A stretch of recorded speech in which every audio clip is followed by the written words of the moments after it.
the haunted soldiers.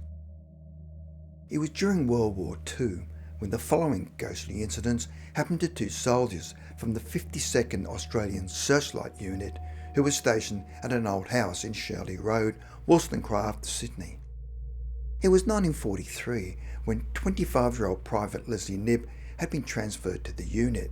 There were only two men present in the old house whose job was to service the huge searchlights and track any enemy aircraft. The two men were taken in turn with the searchlight, and 3 weeks after arriving, Private Leslie Knibb was on duty between 10 p.m. and midnight. Then after midnight, he was to wake up the other soldier to replace him on duty. On one occasion, after Private Knibb had finished his duty, he walked upstairs to the first floor and shook his replacement by the shoulders and said, "Come on, Mac, guard duty." But Private Knibb got an unusual response when Mac, in a sleepy state, screamed out, "What, you too? Oh my God, she's here! It must have been her. She woke me." Private Knibb had no idea what he was talking about, but managed to calm him down in order to get an explanation. He said, "There's a ghost in this house, a woman. Everyone knew about her, and some of the men had even seen her." He said that he was never told about the ghost because they wanted him to find out for himself. Private Knibb wanted to leave the room, but Mac insisted he stay and quickly put on his clothes, as he did not want to be alone with the ghost. The private thought he was crazy and left the room, but he was no sooner out of the room when he saw her, halfway along the passage that led from the front to the back of the house. She was standing in the dark at the top of the stairs, and her appearance was milky white, and she was about 5 feet tall. Private Knibb could not see her feet, and she was misty and wrapped in a shawl. Knibb could only stare in horror as she appeared to drift away from him along the passage towards the back of the house. At the end of the passage was a bathroom, which she then entered without opening the door. Still in a state of disbelief, Knibb followed her, thinking another soldier was playing a prank on him with a bedsheet, and proceeded to follow the spectre into the bathroom, but found that the door was shut. He quickly opened the bathroom door and slammed it shut behind him, and felt around for the light switch, which he then turned on. Expecting to catch someone in the act, he found he was all alone, and looked around for any way a person could have escaped, but all he could find was a very small window that even a child could not have crawled through.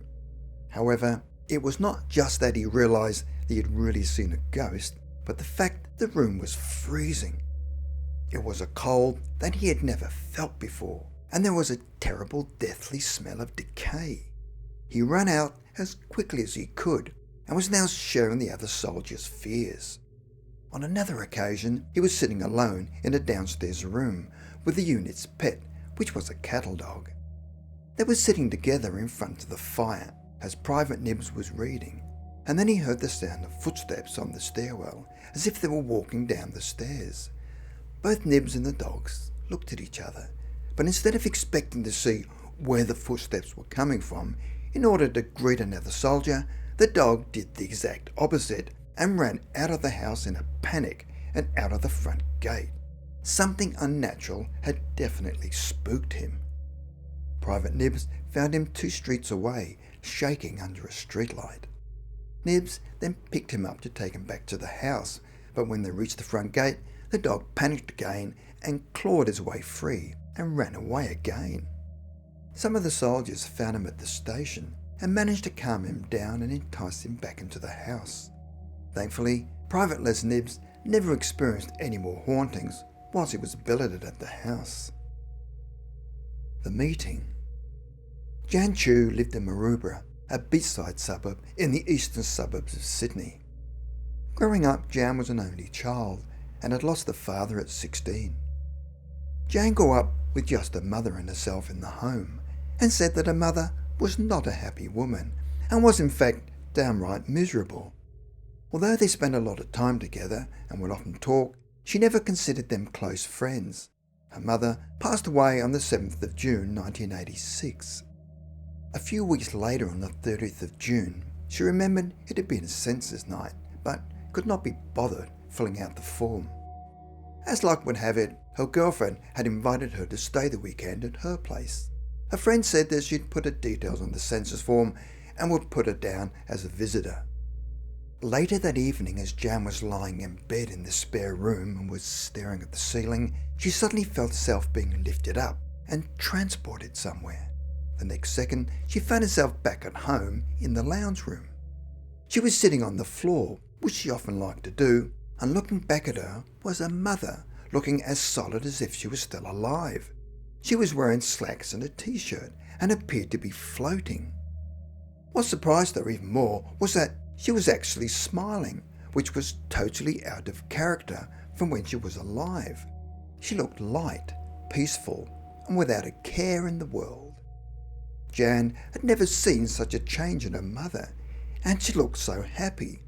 She then moved across the room towards Jan and sat next to her, which she had never done when she was alive, and she seemed to be trying to tell her something.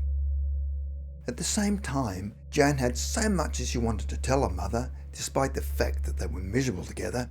She missed her, and that they were closer than she'd realised.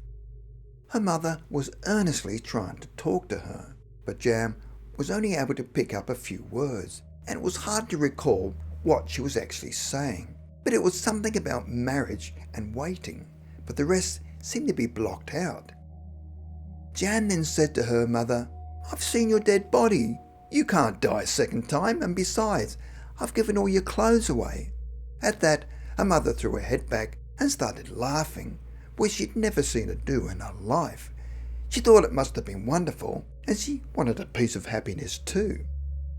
She then asked her mother, what was it like to die? But after Jan had no sooner asked her mother the question, she vanished, just like that, and immediately found herself back in her friend's bedroom, staring at the ceiling again. She tried to remember what the mother had been telling her, but it all remained a blank. Although she later had a dream about her mother, it was nothing like when her mother visited her, because it was just a normal dream, but gets annoyed when her friends tell her that meeting her mother was just a dream, when Jan knew in her heart that it wasn't. It was definitely real.